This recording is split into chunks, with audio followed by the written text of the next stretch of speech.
नमस्कार एवरीवन। मैं चौधरी साहब चौधरी इस अकेडमी में आप सभी का हार्दिक स्वागत करता हूं। आज हम करने जा रहे हैं 28 नवंबर का करंट अफेयर।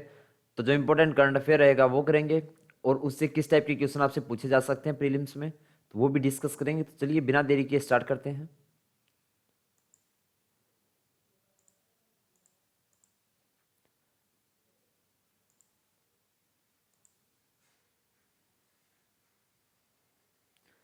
हम भारत और वियतनाम संबंधी जो संबंध है उनसे संबंधित बात करेंगे सबसे पहले।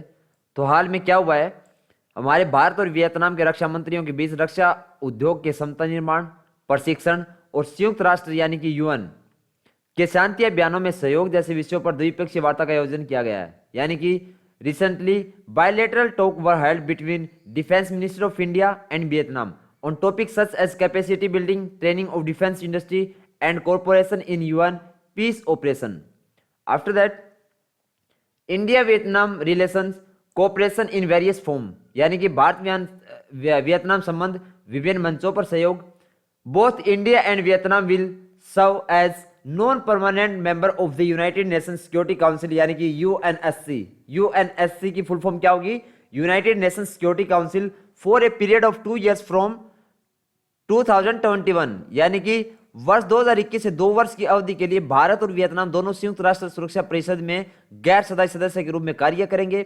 Both India and Vietnam corporate closely at various region form such as the East Asia summit, यानी कि ईएस जिसको हम बोलते हैं ईस्ट एशिया समिट, और मैकोंग गंगा कॉर्पोरेशन यानी कि एमजीसी, एशिया यूरोप मीटिंग यानी कि एएसईएम।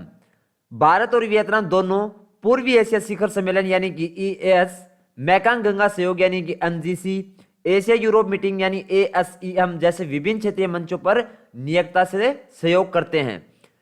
इससे रिलेटेड आपसे क्वेश्चन पूछा जा सकता है प्रीलिम्स में। तो कैसा क्वेश्चन पूछा जा सकता है, चलिए देखते हैं। आपसे प्रीलिम्स में पूछा जा सकता है which of the following region international form include both India and Vietnam, यानी कि भारत में से कौन से क्षेत्रीय अंतरराष्ट्रीय मंच में भारत और वियतनाम दोनों शामिल हैं। तो हमारा होगा Asian defence minister meeting plus, यानी कि ADMM plus, east Asia summit, Asia Europe meeting यानी कि एएससीएम, और Mekong Ganga corporation. Select the correct answer using the code given below. तो निम्नलिखित में से कौन से क्षेत्रीय अंतरराष्ट्रीय मंच में भारत और वियतनाम दोनों में शामिल है? ASEAN defence ministers meeting plus पूर्व एशिया शिखर सम्मेलन, एशिया यूरोप मीटिंग और मेकांग गंगा सहयोग। तो अभी पीछे जैसे हमने देखा था सभी के सभी जो हैं इसमें शामिल हैं। तो इसीलिए हमारा ऑप्शन डी सही हो जाता है। 1, 2, 3 और 4 यहां पे ASEAN defence minister meeting plus पूर्वी एशिया शिखर सम्मेलन, Asia Europe meeting and Mekong Ganga सहयोग, ये चारों के ही चारों जो है क्षेत्रीय और अंतरराष्ट्रीय मंच में भारत और वियतनाम दोनों में शामिल हैं। इसके बाद में नेक्स्ट होगा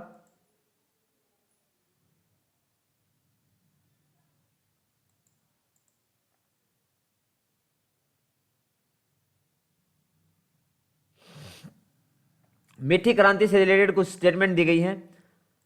the sweet revolution is a strategic initiative launch to emphasis of increase in honey production in the state which can be major contribution to doubling farmers income, यानी कि मीठी क्रांति राज्यों में शहद उत्पादन में वृद्धि पर जोर देते हुए शुरू की गई एक रणनीतिक पहल है जो कि किसानों की आय को दोगुना करने में एक प्रमुख योगदानकर्ता हो सकती है। अब पता नहीं है कहां तक क्या चीजें सच साबित होती हैं, क्योंकि अभी आपने देखा होगा जस्ट किसानों का आंदोलन चल रहा है, उसमें भी ऐसी ही कुछ बातें हमारे सामने आई थी कि जिसमें एमएसपी जो है वो उसमें तो किसानों को आय है उनकी डबल हो जाएगी, लेकिन अगर ऐसा होता तो शायद किसान आंदोलन ना करते। तो देखते हैं ये भी कहां तक सच साबित होता है। नेक्स्ट, द मीठी क्रांति was started in the year 2016 to promote bee keeping and its related activities. मधुमक्खी पालन और इससे जुड़ी गतिविधियों को बढ़ावा देने के लिए वर्ष 2016 में मीठी क्रांति का शुरू किया गया था। Through the Meethi revolution the government is promoting bee keeping with a view of doubling the income of farmer and increasing the upliftment of tribals, यानी कि मीठी क्रांति के माध्यम से सरकार किसानों की आय को दोगुना करने और आदिवासियों के उत्थान को सुनिश्चित करने के उद्देश्य से मधुमक्खी पालन को बढ़ावा दे रही है। क्या कहा गया, किस लिए बढ़ावा दे रही है? आदिवासियों के उत्थान को सुनिश्चित करने के उद्देश्य से। इससे रिलेटेड आपसे प्रीलिम्स में क्वेश्चन भी पूछा जा सकता है, एक अच्छा क्वेश्चन बनता है। तो चलिए देखते हैं वो क्वेश्चन भी क्या बन सकता है।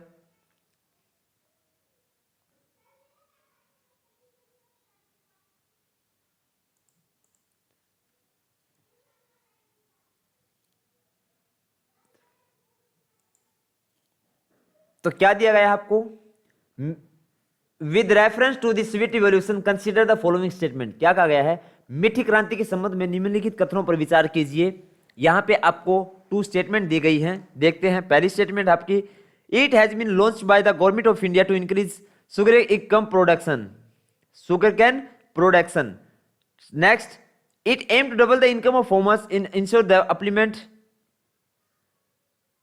अपलिफ्टमेंट ऑफ टेबल्स, यानी कि भारत सरकार द्वारा गन्ने का उत्पादन बढ़ाने के लिए लॉन्च किया गया है। और सेकंड, इसका उद्देश्य किसानों की आय को दोगुना करना है और आदिवासियों का उत्थान सुनिश्चित करना है। तो यहां पे which of the statement given above is are correct और इनकरेक्ट, तो ऑप्शन बी हमारा सही होगा, केवल 2। Second statement, it aim to double the income of farmers and ensure the upliftment of tribals, इसका उद्देश्य किसानों की आय को दोगुना करना और आदिवासियों का उत्थान सुनिश्चित करना है, यह हमारा बिल्कुल सही होता है। इसके बाद में नेक्स्ट टॉपिक हमारा है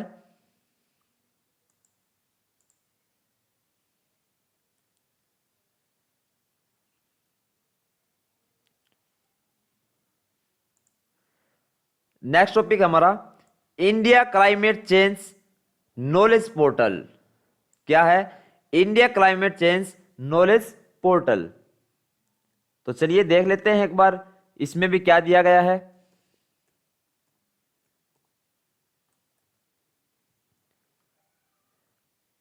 The India Climate Change Knowledge Portal will help citizens in disseminating knowledge among citizens about all the major steps by taken at the both national and international level to deal with climate change issues।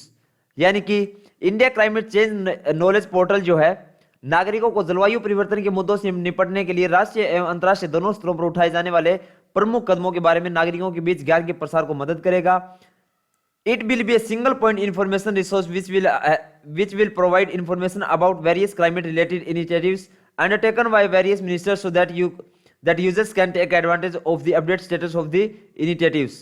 यानी कि यह एक एकल बिंदु सूचना संसाधन है जो विभिन्न मंत्रालयों द्वारा किए गए विभिन्न जलवायु संबंधी पहलों के बारे में जानकारी प्रदान करेगा ताकि उपयोगकर्ता इन पहलों की अद्यतन स्थिति का लाभ उठा सके। The 8 major component included in the portal are the following। इस पोर्टल में शामिल 8 प्रमुख घटक निम्नलिखित हैं। तो वो घटक कौन कौन से हैं, तो चलिए वो घटक भी एक बार देख लेते हैं। और कृपया करके जितने भी वीडियो होती हैं आगे अगर कोई भी ऐसा यूपीएससी एस्पिरेंट मिलता है आपको, तो उसके साथ शेयर जरूर करें और लाइक भी करें अगर आपको अच्छा लगे, और कमेंट करके जरूर बताएं अगर किसी प्रकार की आपको दिक्कत आ रही है ताकि हम उन दिक्कतों का समाधान कर सकें। तो इसके बाद में आपको इससे यहां पे क्या पूछा गया था,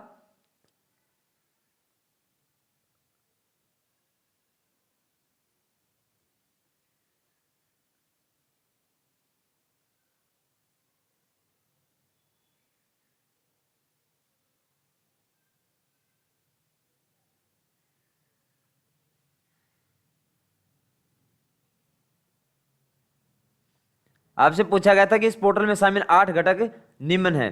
तो वो घटक कौन कौन से होंगे, एक तो हमारा होगा पहला भारत की जलवायु प्रोफाइल होगी, दूसरी हमारी राष्ट्रीय नीति का ढांचा होगा, तीसरा हमारा होगा भारत का राष्ट्रीय स्तर पर निर्धारित योगदान और उसका लक्ष्य है, चौथा हमारा अनुकूलन संबंधी कार्रवाई, पांचवा हमारा होगा समन क्रिया, छठा हमारा होगा द्विपक्षीय एवं बहुपक्षीय सहयोग, और सातवां हमारा होगा अंतर्राष्ट्रीय जलवायु वार्ता, और आठवां हमारा होगा रिपोर्ट एवं प्रकाशन।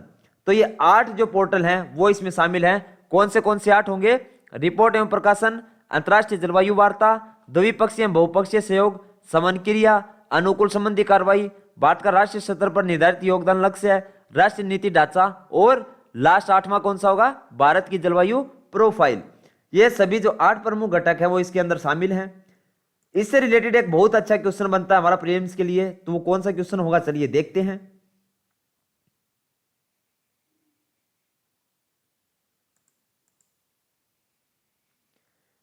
उससे रिलेटेड क्वेश्चन आपके सामने है, with reference to India climate change knowledge portal consider the following statement. यानी कि India climate change knowledge portal के संदर्भ में निम्नलिखित कथनों पर विचार कीजिए। Its objective is to disseminate knowledge among citizen about the effort of the government to deal with climate change issues. क्या कहा गया है, इसका जो उद्देश्य है वो जलवायु परिवर्तन के मुद्दों से निपटने के लिए सरकार के प्रयासों के बारे में नागरिकों के बीच ज्ञान का प्रसार करना है।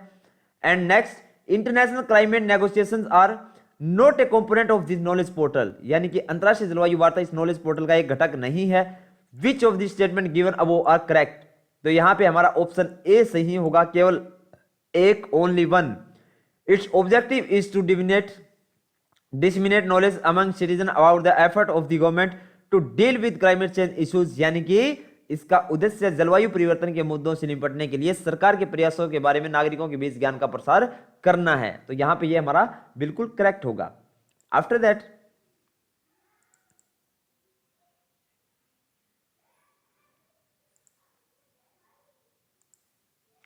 नेक्स्ट हमारा क्या दिया गया है, 42वें संशोधन अधिनियम द्वारा संविधान में प्रमुख संशोधन में से कुछ निम्नलिखित हैं। कौन कौन से हैं?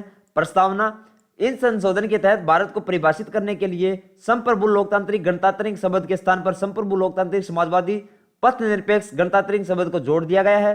साथ ही प्रस्तावना में राष्ट्र की एकता शब्द को बदलकर राष्ट्र की एकता और अखंडता कर दिया गया है। क्या किया गया है?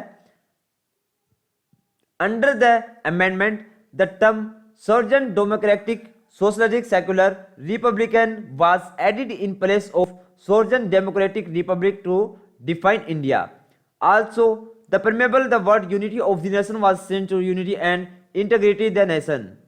यानी कि प्रस्तावना में राष्ट्र की एकता शब्द को बदलकर राष्ट्र की एकता और अखंडता कर दिया गया है।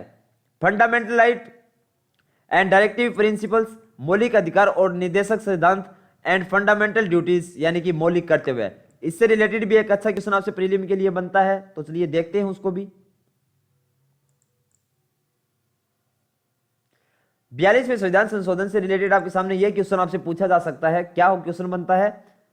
निम्नलिखित में से कौन सा परिवर्तन 42वें संशोधन अधिनियम के माध्यम से नहीं किया गया है? यानी कि which of the following change has not been made through the 42 constitution amendment act. यानी कि फर्स्ट स्टेटमेंट, यहां पे 3 स्टेटमेंट दी गई हैं।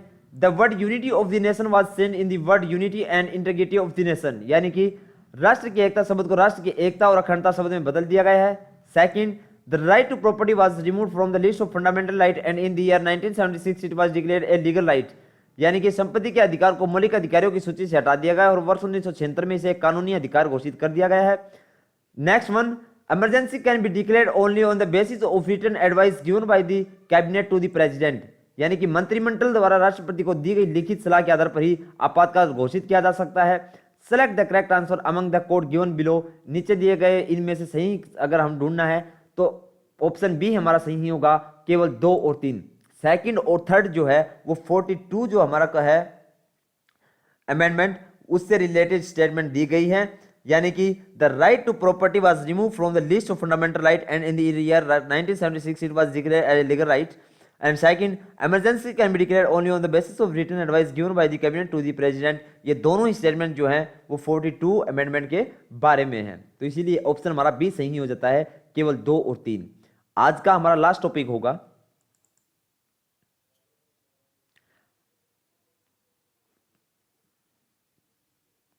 पीसीआर टेक्निक के बारे में पढ़ेंगे, यानी कि अमेरिकी जीव रसायन के बारे में। तो चलिए ये भी देख लेते हैं क्या है।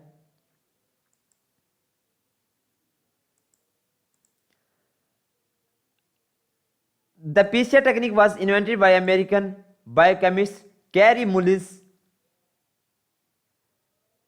He was awarded the Nobel Prize for Chemistry in the year 1993। यानी कि अमेरिकी जीव रसायन विज्ञानी कैरी मुस्लिम ने पीसीआर तकनीक का आविष्कार किया था। उन्हें वर्ष 1993 में रसायन विज्ञान के लिए नोबेल पुरस्कार भी दिया गया था। Copies of a segment of DNA under test are produce using an enzyme called polymerase. क्या कहा गया है? पॉलीमेरेज, यानी कि प्रिसिशन के तहत डीएनए के कुछ खंड की प्रतिक्रिया पॉलीमेरेज नामक एक एंजाइम का उपयोग करके बनाई जाती हैं। After that the chain reaction show whose rapid copying of DNA fragments occurs where 1 is copy into 2, 2 into 4 and so on. यानी कि चेन रिएक्शन यह दर्शाता है कि डीएनए के खंडों को कैसे तेजी से प्रति तैयार होती हैं, जहां 1 को 2 में, 2 को 4 में कॉपी किया जाता है और इसी तरह प्रक्रिया आगे चलती रहती है।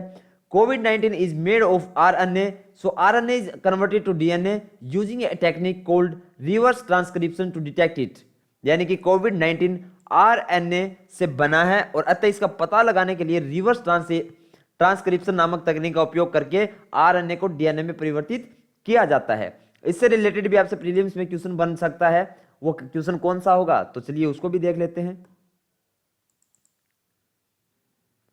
इससे रिलेटेड आपके सामने क्वेश्चन स्क्रीन पे आपको दिखाई दे रहा होगा। ऐसा क्वेश्चन बन सकता है कि with reference to the RTPCR test consider the following statement, यानी कि आरटीपीसीआर टेस्ट के संदर्भ में निम्नलिखित कथनों पर विचार कीजिए। It was invented by carry मुलिस, यानी कि इसका आविष्कार जो है वो कैरी मुलिस द्वारा किया गया था। In this copies of a segment of DNA are used to detect the virus, इसमें वायरस का पता लगाने के लिए डीएनए के खंड की प्रतिक्रियाओं का उपयोग किया जाता है। Which of the statement given above is correct, यानी कि उपयुक्त कथनों में कौन से सही हैं, तो हमारा ऑप्शन होगा सी सही। 1 और 2 दोनों ही स्टेटमेंट जो दी गई हैं वो पीटीपीसीआर टेस्ट से संबंधित हैं। इसी के साथ हमारा 28 नवंबर का करंट अफेयर खत्म हो जाता है। नेक्स्ट हम करेंगे 29 नवंबर का करंट अफेयर। 29 संडे है तो आएगा नहीं, इसलिए अब मिलते हैं हम मंडे को। तो तब तक के लिए बाय बाय।